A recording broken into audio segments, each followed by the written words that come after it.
Hoje, nós vamos começar essa série chamada O Evangelho Praticado, uma série que eu já ministrei à minha igreja há muitos anos atrás, que eu acho que é importantíssimo ministrar hoje.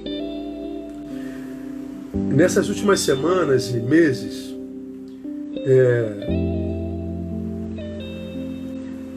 nós temos sido muito bombardeados por notícias de maus testemunhos de pastores evangélicos, principalmente. Hoje mesmo, além da Flor de Lis, além do pastor Everaldo, hoje, para quem viu o jornal, viu mais um monte de pastores indiciados lá do Macedo, do R.R. Soares, pastores políticos, pastores secretários, pastores envolvidos com poder. E toda vez que aparece um evangélico, a religião dele é falada. Quando o bandido é católico, não aparece. Quando o bandido é espírita, não aparece. Quando o bandido é ateu, não aparece. Mas quando o bandido é evangélico, sai lá, evangélico e pastor. Não tem jeito.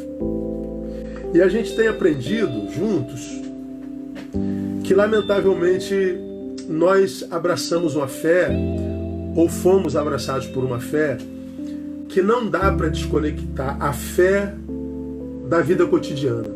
Não dá. Não dá para ser como um jogador de futebol.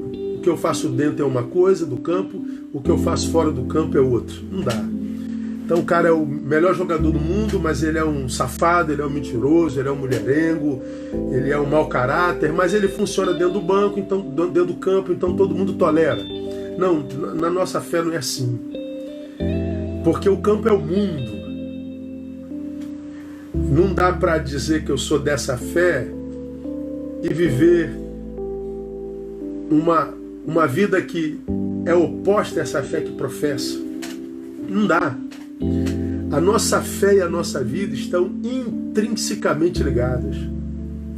Como você já me ouviu pregar, eu vou repetir, é bom que você anote. No Evangelho, nós os evangélicos, nós os crentes, nós não temos uma mensagem a pregar. Nós somos a mensagem pregada. Então, no Evangelho, nós não temos uma mensagem a pregar. Nós somos a mensagem pregada. Como disse Moody, de cada 100 pessoas, uma lerá a Bíblia. As outras 99 lerão você. Lerão a sua vida. Então, a nossa vida é a mensagem do Evangelho. E essa mensagem do Evangelho pode ser uma mensagem que atraia pessoas para o Evangelho, mas pode ser uma mensagem que afasta pessoas do Evangelho. Então a nossa fé pode ser atraente e a nossa fé pode ser repelente. A nossa vida pode ser atraente e a nossa vida pode ser repelente. E quando a gente vê uma sucessão de maus testemunhos, o que a gente vê é uma sucessão de mensagens que desconstroem na cabeça dos que nos leem a veracidade do Evangelho. Não adianta a gente dizer que Deus é amor se nós estamos brigando e odiando. Não adianta dizer que o amor ao dinheiro é a raiz de todos os males se a gente se vende por qualquer punhado de dinheiro. Não adianta. Não adianta a gente falar que é na comunhão que o Senhor ordena a bênção se a gente vive em litígio. Não adianta falar que nós fomos perdoados se a gente não perdoa quem nos feriu, quem nos magoou. Não adianta. Aí o que acontece? Por causa dos mensageiros que somos nós, o que nós vemos é uma geração quase inteira desistindo da mensagem. Por causa do mensageiro, as pessoas desistem da mensagem. Por quê? Porque a vida do mensageiro desconstrói a mensagem pregada pelo mensageiro. Por quê? Porque a sua vida está desconectada do seu discurso. Aí o que acontece? Quem nos lê acredita que o Evangelho é um discurso apenas, e não é. O Evangelho não é um discurso. Há quem acredite que o Evangelho é mais uma religião. Não é. Jesus não tinha em mente fundar uma religião, como eu disse no Stories antes dessa minha palavra, para competir com o judaísmo. Jesus, quando veio ao mundo, ele não tinha em mente construir uma religião para competir com o islamismo, com o hinduísmo, com as grandes religiões mundiais. O Evangelho não está competindo com nada nem ninguém, porque o Evangelho não era para ter se transformado numa religião. O Evangelho é o estilo de vida que Jesus esperava ser vivida por aqueles que foram alcançados por sua mensagem. Mas infelizmente o Evangelho para a maioria é uma religião. A minha religião é evangélica, eu sou evangélico. E qual é o problema? O problema é que a grande maioria dos evangélicos não vivem o Evangelho.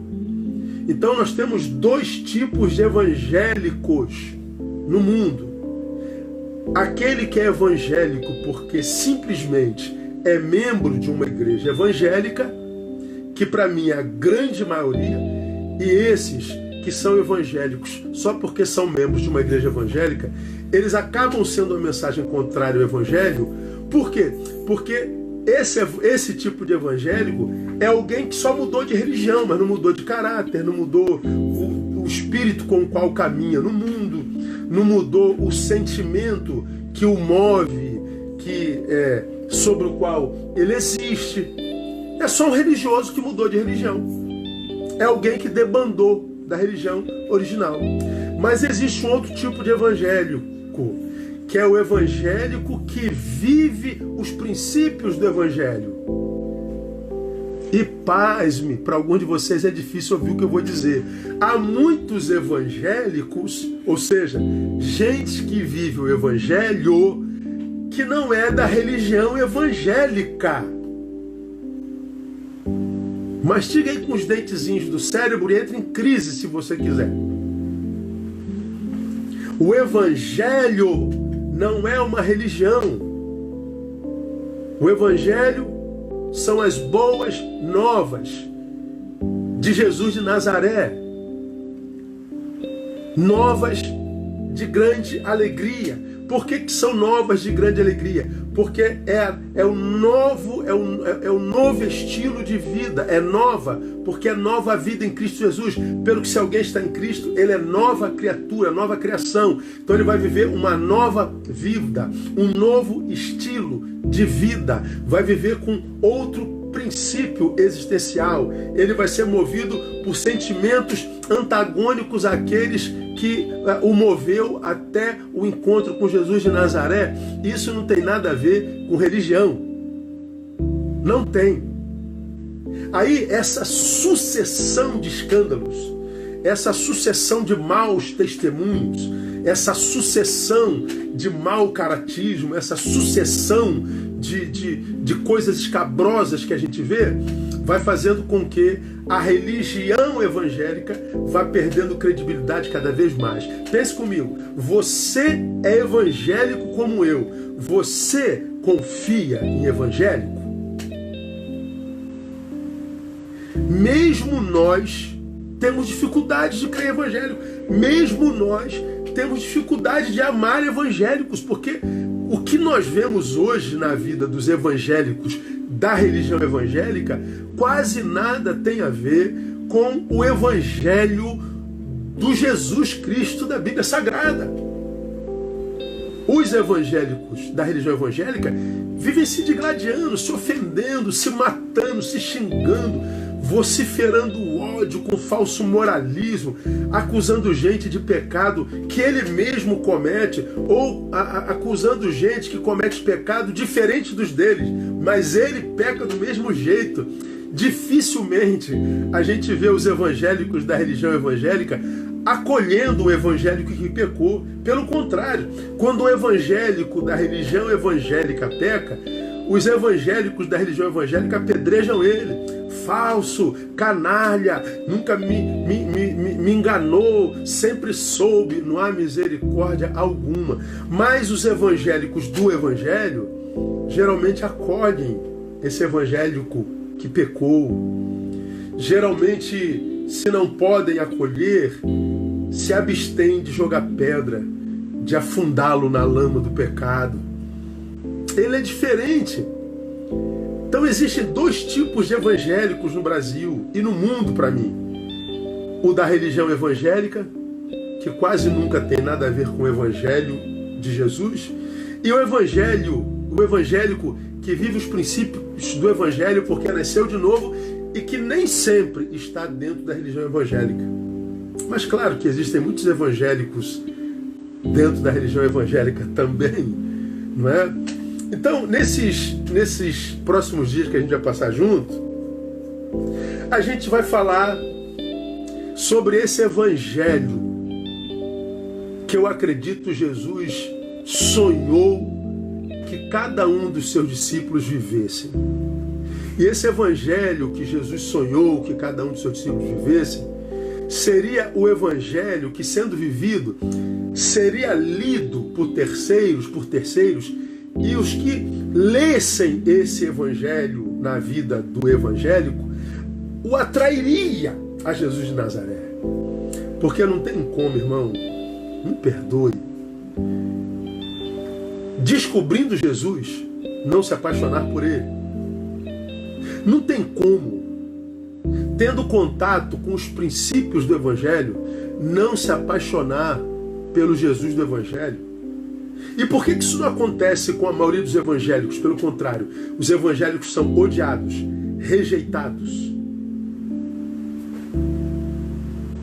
desconceituados, porque não vem Jesus nos evangélicos. Vem um moralista, vem um apontador de erros, vê um apedrejador, vê um falador, vê um hipócrita, mas não vê Jesus de Nazaré. Esse que é o problema. Agora, se ao olharem para nós, encontrarem Jesus, não tem como não se apaixonar por Jesus de Nazaré. Aí hoje, o menino que mexe nas minhas redes colocou uma frase minha, dizendo: quantas pessoas você já atraiu a Jesus de Nazaré com o estilo de vida que você vive? Se não atraiu, acha que isso quer dizer alguma coisa? Isso é autoanálise. Então, se a minha vida não atrai ninguém a Jesus, é possível que eu seja um evangélico da religião evangélica só, mas não seja um evangélico que viva o evangelho. E a minha esperança com essa série que a gente vai começar hoje é que cada um de vocês entenda de forma clara, porque está tudo na Bíblia, o que Jesus esperava de cada um de nós. O que Jesus esperava ver manifesto na vida dos seus discípulos, para além da religião, para além do templo, para além da liturgia, para além da doutrina. Vocês acham mesmo que Jesus queria só que a gente mudasse de religião? Vocês acham mesmo que quando Jesus se deu por nós e o Evangelho nos foi revelado, você acha mesmo que Jesus queria que nós fôssemos uma performance indumentária? Você acha mesmo que Jesus queria que nós decorássemos doutrinas e praticássemos essa doutrina como quem aprendeu de cor? Vocês acham mesmo que o que Jesus queria é que nós nos reuníssemos só para cantar umas musiquinhas para Ele, apenas? Vocês acham que é só isso que Ele queria? Não é. Não é. Jesus queria muito mais. Jesus queria que nós fôssemos sal da terra. Não é sal da igreja, é da terra, gente. É do planeta. O sal é o que dá sabor. O sal é o que preserva. O sal é o que dá sede. Quando a gente consome sal, a gente quer água. Então, quando nós fôssemos consumidos pelo mundo, essa gente ia querer beber da água que é Jesus. Isso é ser sal. Ele diz que nós somos a luz do mundo. Ou seja, nós possibilitaríamos vida em abundância, porque nas trevas a gente vive tateando. Quando a gente está em trevas, acaba a luz na nossa casa, a gente dá canelada na mesinha do centro. E essa mesinha do centro da sala está ali há 20 anos. A gente sabe que ela está ali há 20 anos, mas quando acaba a luz, ainda assim a gente dá canelada nela e a gente se machuca dentro de casa. Jesus, quando disse, vós sois a luz do mundo, nós iríamos possibilitar a vida e nós íamos, portanto, interceptar a ação das trevas. Ou seja, aquele que mataria, roubaria e destruiria ia perder poder de guerra, poder de destruição e de morte. Nós interceptaríamos a ação do inimigo. Mas infelizmente, o Deus desse século trabalha livremente. Ele mata, ele rouba, ele destrói com muita facilidade. Por quê? Porque o sal não salga e a luz não ilumina. E nós estamos crescendo em número no Brasil como nunca antes. Mas o número de quê? Evangélicos da religião evangélica e não evangélicos que vivem o princípio do Evangelho. Bom, nós vamos tomar por base o livro de Hebreus. E eu falei no Stories que eu ia estudar o livro de Hebreus. Na verdade, eu não vou estudar o livro de Hebreus.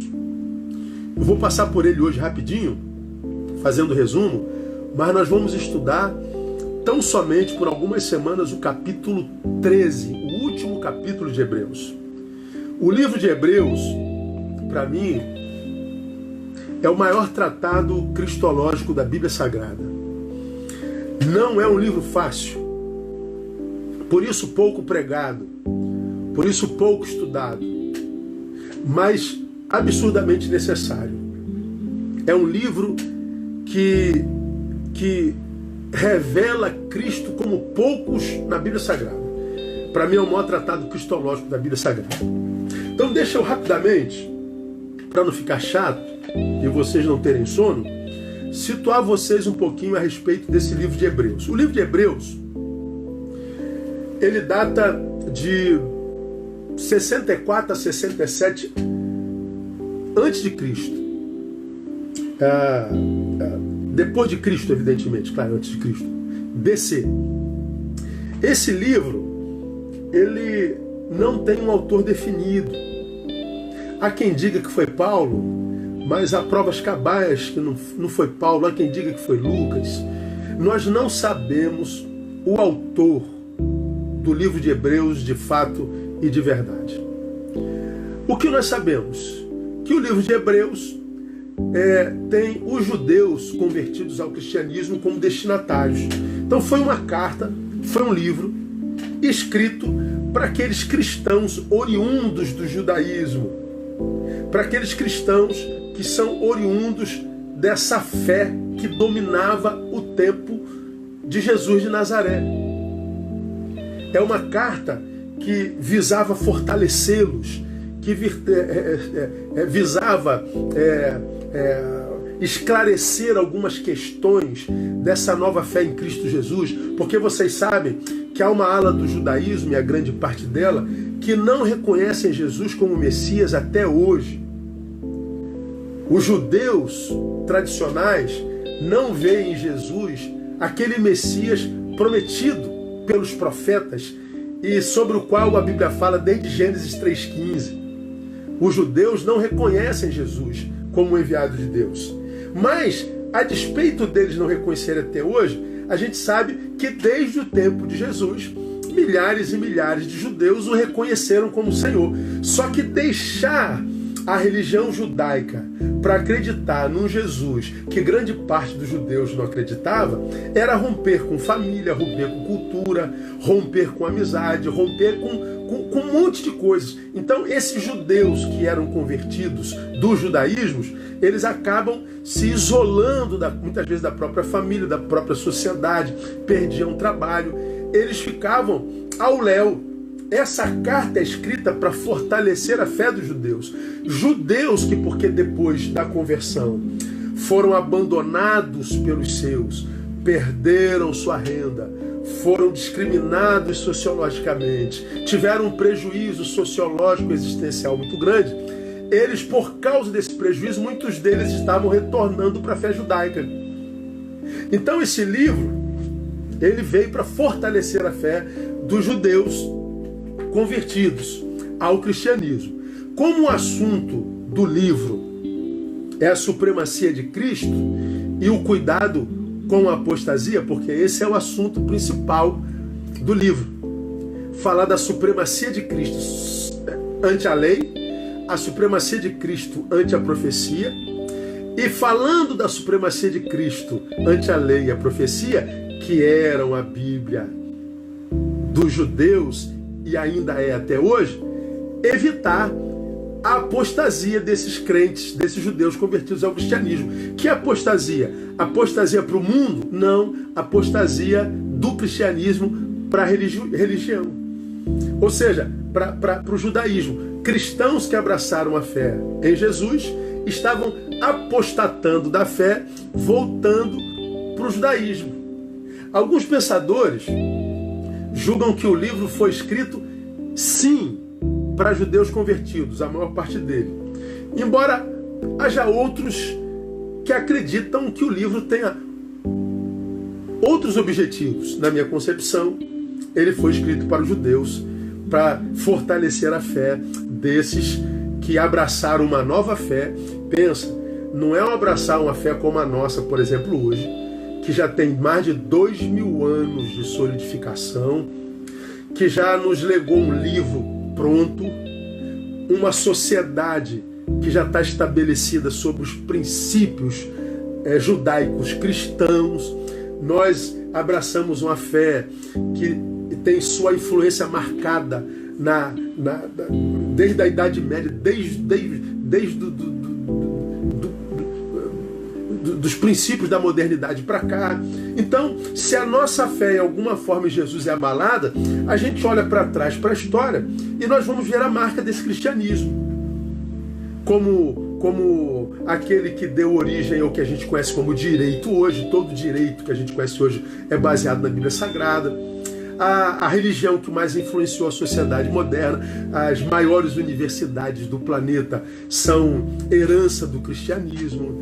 A religião que mais influenciou a ciência, a religião que mais letrou, deu capacidade para ler, para a história dos homens. Então o cristianismo, ele está absolutamente tatuado na história dos homens. Então acreditar no cristianismo hoje é fácil. Agora você pensa, naquele tempo, Jesus aparece, filho de Dona Maria do seu Zé, filho de uma mãe solteira, filho de uma mãe de uma família muito humilde, filho de um carpinteiro, de alguém sem relevância social. Pensa em alguém que cresceu com você jogando bola na rua, agora diz que é o Cristo. Não é assim, não é verdade? Era muito difícil abraçar a fé em Jesus de Nazaré. Então, os judeus que fizeram isso tiveram prejuízos sociológicos, familiares e existenciais muito grandes. Essa carta foi escrita para eles, na minha concepção. Reforçar a fé deles e evitar a apostasia. A ênfase do livro é contra a apostasia. Lembrando, não para o mundo, mas para a religiosidade. Lembra que o judaísmo era uma religião absolutamente litúrgica. Ela era cheia de leis, baseadas sobre o Pentateuco, normas. Era a religião da aparência, da estola. Era a religião das festas santas. Era a religião dos sacrifícios e imolações de animais. Era uma religião ritualística. Era uma religião que queimava incenso. Era uma religião que guardava sábados. Era a religião dos 10 mandamentos. Era uma religião absolutamente ritualística. Vem Jesus e diz que ele é o fim da lei.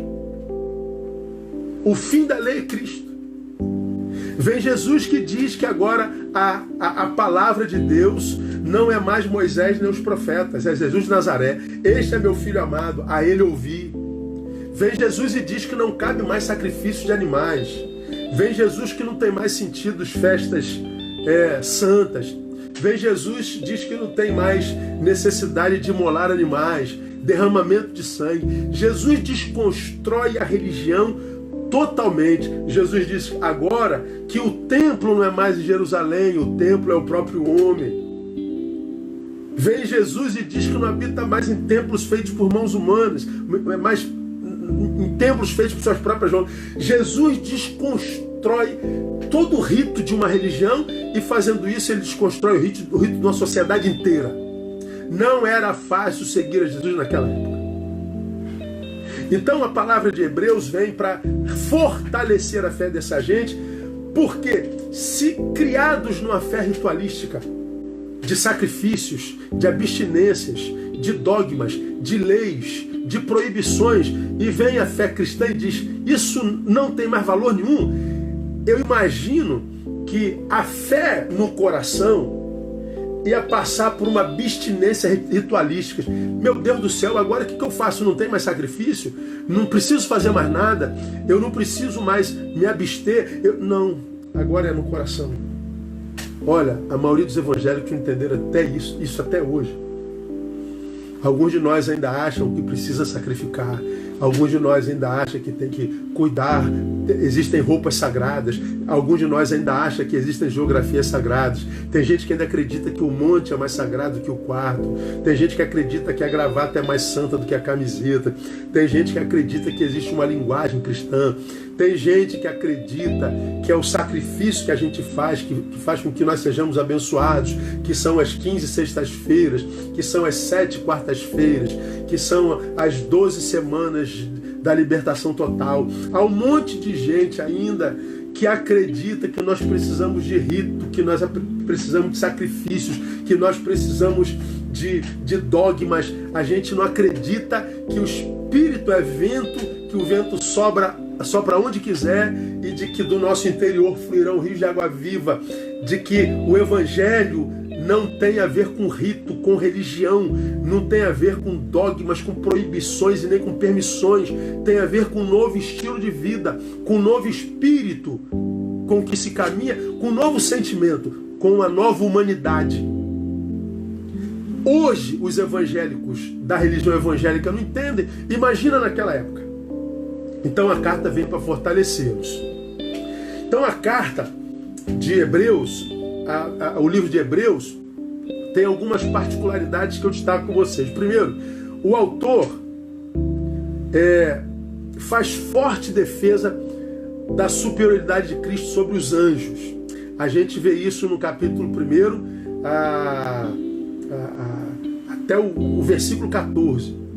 Fala que Jesus é maior do que os anjos. Por quê? Porque os anjos ainda eram muito buscados e adorados naquela época. E, por incrível que pareça, gente, ainda é hoje, né? Se você entra em algumas igrejas mais quentes, mais pentecostais, se alguém fala assim, ó, há anjo nesse lugar, pô, a igreja vem abaixo. Mas se você fala, Jesus está aqui, a presença de Jesus não encanta tanto quanto saber que tem anjos voando nesse lugar. Então o autor começa o livro falando da superioridade, da supremacia de Jesus sobre os anjos. Depois ele vai falar sobre o combate, a ênfase dada a alguns intermediários entre os homens e Deus. Você vai ver isso do capítulo 1 até o capítulo 4. Que intermediários seriam esses, a respeito dos quais o livro de Hebreus fala? Um deles eram os anjos, que os anjos eram esse intermediário. Não é mais, agora é Jesus. Estão falando sobre isso lá muito claro. Eles acreditavam que o sumo sacerdote ainda era o intermediário entre os homens e Deus. O livro de Hebreus desconstrói isso, não é mais o sumo sacerdote, é Jesus de Nazaré.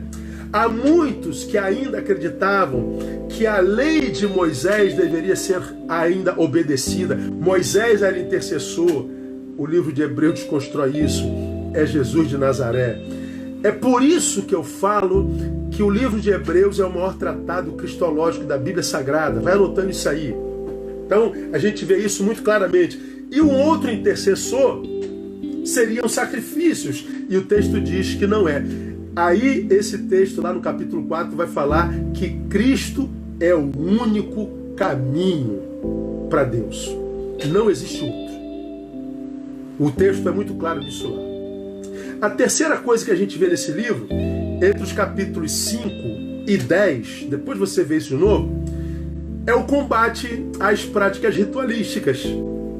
Por exemplo, alguns judeus convertidos, você vê isso no livro de Atos, também no livro de Gálatas, achavam que os cristãos convertidos tinham que se circuncidar. Você deve conhecer essa história, né? E o autor de Hebreus diz, não, Paulo teve o mesmo problema na igreja da Galácia. Os cristãos precisam se circuncidar como os judeus fazem. Paulo, de jeito nenhum. Porque o evangelho não é só para judeu. O evangelho não é só para grego. O evangelho não é só para bárbaros. O evangelho não é só para citas. É para judeu, bárbaro, cita, medos. É para todo ser vivente. É para todo aquele que nasce de novo. Então, não há necessidade de se cumprir rituais religiosos depois de Jesus de Nazaré. Ou seja, se eu era daquela religião e conhecer Jesus, passei pelo novo nascimento, eu não preciso trazer nada daquela região para jungir com essa nova fé. Isso se chamava sincretismo. A junção de outras religiões com a fé cristã. Isso acontece até hoje e de forma muito clara e repetitiva na religião evangélica, lamentavelmente. E aí você vai ver, nesses capítulos de 5 a 10, o autor de Hebreus condenando a prática ritualística inserida no cristianismo. Vai falar sobre o sumo sacerdote, vocês vão ver isso. Vai falar sobre o ritual como não tendo supremacia sobre a reflexão. Paulo, o autor de Hebreus, no capítulo 6, fala muito bem sobre isso. O ritual não tem mais supremacia sobre a reflexão, porque o evangelho agora está no nosso coração, está na nossa mente. Ele é força propulsora. Ele é o que determina a nossa jornada. Então, nós vemos isso lá até o capítulo 10. No capítulo 11, que é um dos capítulos mais conhecidos da Bíblia Sagrada, o autor lhes fala do que de fato move Deus e nos adequa à sua vontade. No capítulo 11, ele fala de quê? Fala de fé. Não é mais meu sacrifício, não é o animalzinho que a gente mata, não é o corte que a gente faz na pele, não é a subida no morro para buscar a face do Senhor, não é mais a abstinência de alimentos, não é pela fé. Aí o autor descreve num capítulo inteirinho o que desde Moisés até Jesus de Nazaré, alguns servos de Deus fizeram pela fé. E ele fala, sem fé é impossível agradar a Deus. Você pode cumprir ritos, você pode sacrificar animais, você pode verter sangue, você pode se abster, mas se você não tiver fé, você não vai agradar a Deus. E diz que é essa fé que faz Deus, aspas, se mover em nosso favor, né? Porque a Bíblia diz que até Jesus teve dificuldade de realizar milagres porque em Nazaré não tinha fé. Sem fé fica difícil até para Deus. Mas a fé cria a ambiência divina onde Deus se manifesta. E quando essa ambiência divina é criada pela fé e Deus não se manifesta, essa mesma ambiência criada pela fé faz com que nós nos adequemos à vontade de Deus. Quando nós oramos ao Senhor, nós oramos pedindo a Deus que Ele faça a nossa vontade. É como se nós orássemos assim, Deus cura os enfermos pela Covid. Ora, a gente está dizendo qual é a nossa vontade. Que ele cure os que estão enfermos. Mas quando o enfermo morre, significa dizer que não foi da vontade dele curar. Para que serve a fé? Para que eu me adeque à vontade dele. De um lado, ele pode realizar a minha vontade, se for a dele também. Por outro lado, ele faz com que, pela fé, eu me adeque à vontade dele, quando a vontade dele não é a minha. De modo que, como eu digo, para que o milagre aconteça, é necessário muita fé. Porém, maior fé é necessário para quando o milagre não acontece. Porque o milagre não acontece sempre. Então o autor de Hebreus está ensinando como que o Evangelho trabalha em nós, nos capacitando para a vitória e para a derrota. Vitória e derrota para nós é a mesma coisa. Porque a gente vence pela fé sem se tornar soberbo, sem deixar subir a cabeça, e a gente perde pela fé sem se tornar medíocre, sem deixar descer ao coração e fazer da gente um desistente. Se a gente ganha, a gente sabe que é graça de Jesus, foi bondade dele, a honra é a ele. Se a gente perde, foi porque foi da vontade dele. Como a gente deseja a vontade dele mais do que vencer, então se a nossa derrota foi vontade dele, a gente está bem. A fé nos capacita para a vitória sem soberba e para a derrota sem mediocridade. É a fé a base de tudo. No capítulo 12, o livro lhes fala sobre a perseverança nas tribulações. Esse capítulo 12 é importante, gente, porque é o capítulo que vai dizer que nós passamos por tribulações. E diz que o testemunho nas tribulações fala mais alto do que os nossos troféus. O nosso troféu pode glorificar o nome do Senhor, mas a nossa postura de fidelidade, de gratidão na derrota, podem falar mais alto do que esse troféu. O capítulo 12 é um capítulo interessante. E o capítulo 13, pastor? O capítulo 13 é no qual a gente vai ficar nessas semanas juntos.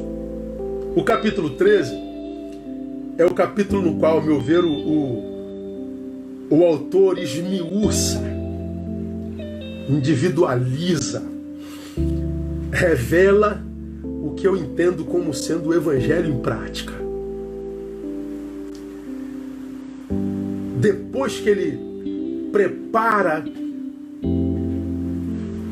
os judeus que se converteram para deixar a velha vida, ou seja, o judaísmo, para se libertar das práticas anteriores, para se libertar dos antigos interlocutores, intercessores, como anjo, sumo sacerdote, Moisés, quando os livra da religião ritualística, performática, dos sacrifícios, dos dogmas, das roupagens e das festas sagradas.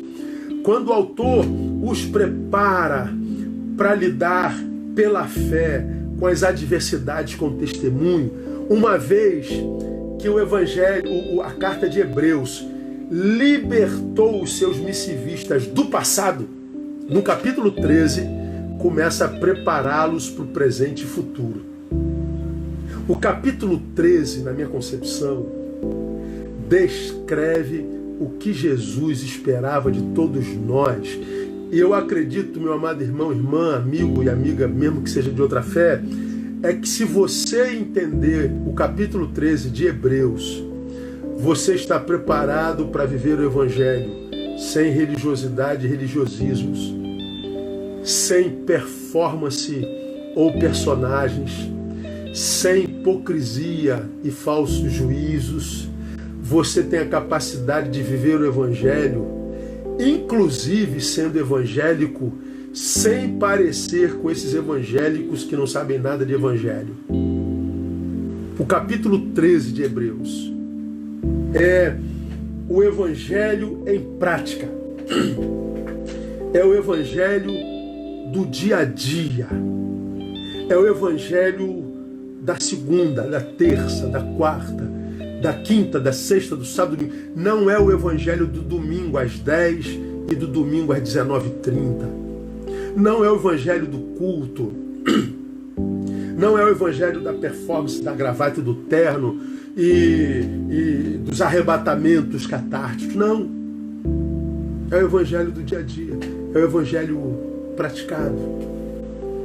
É o evangelho cotidiano. É o evangelho que não é religião.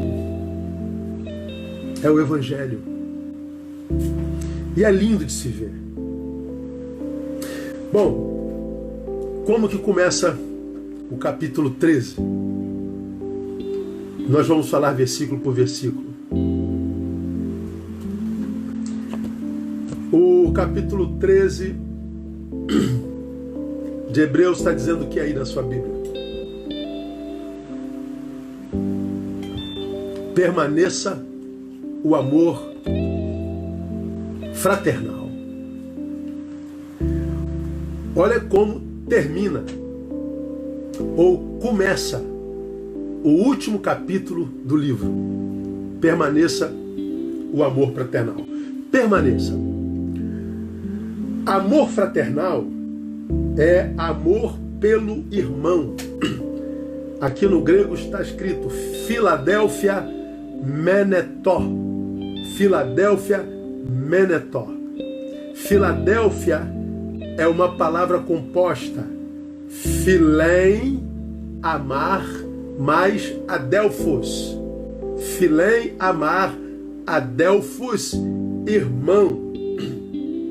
O texto, portanto, diz que o amor ao irmão é o que conta no final. Olha que coisa interessante, irmão. O livro de Hebreus exalta a supremacia de Cristo sobre os anjos, sobre o sumo sacerdote, sobre Moisés, sobre a profecia. Exorta contra a apostasia, seja para a religiosidade ou para o mundo. Cita Moisés como ícone da nossa fé. Fala da figura mítica de Melquisedeque, para quem Abraão deu dízimo. O livro de Hebreus fala sobre o descanso eterno. Quem entra no descanso de Deus, quem não entra no descanso de Deus. O livro de Hebreus nos revela a galeria da fé e retrata os mais importantes e icônicos personagens da Bíblia Sagrada. E no final diz o seguinte: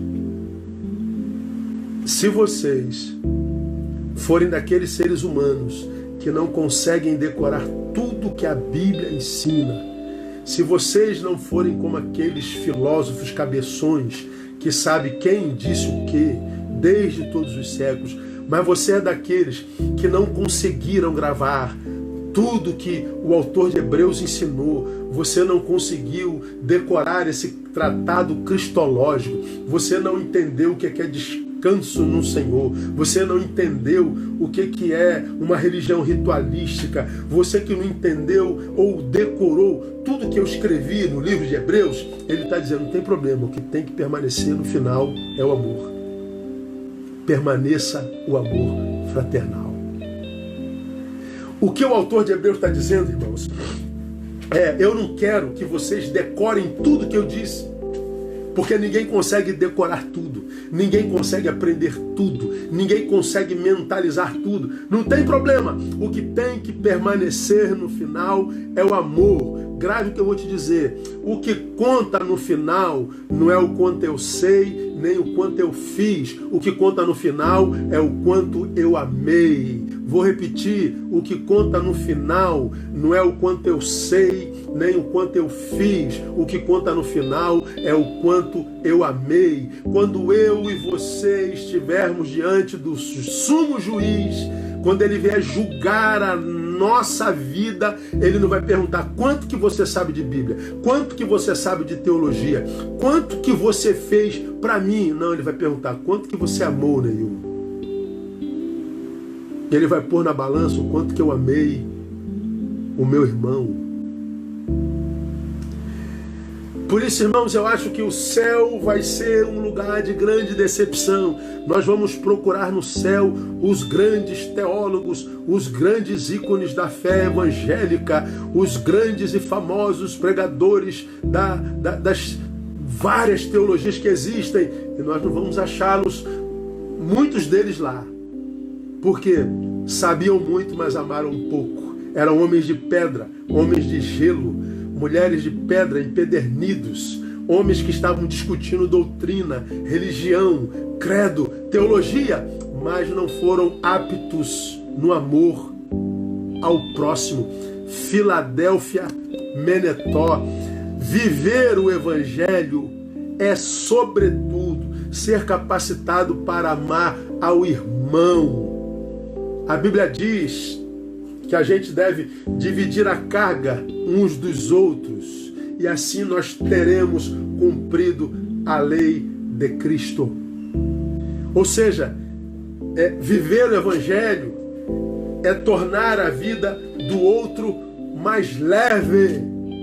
Isso é viver o Evangelho. Então, o livro de Hebreus é um tratado cristológico lindo. Leia o livro de Hebreus, irmãos, desse período. Vai lendo devagarinho. Vai vendo que livro difícil é o livro de Hebreus. Você vai ver. É um dos livros mais difíceis da Bíblia Sagrada. Mas é compreensível quando a gente lê com o Espírito Santo e com o tempo. Mas o que eu acho lindo nele é que depois dele tratar de temas absolutamente profundos, difíceis, ele diz: não tem problema. O que tem que permanecer é o amor fraternal. Esse texto, irmão, é um negócio lindo demais.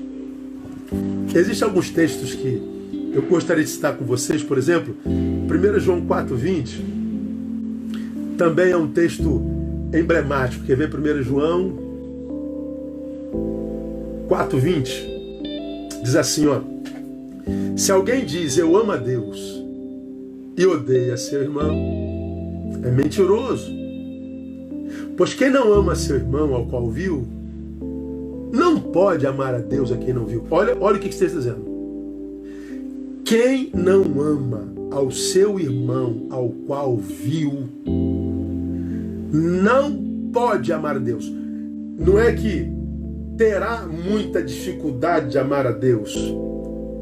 Ficará difícil amar a Deus. O texto está dizendo: se você não consegue amar o teu próximo, você não pode amar a Deus.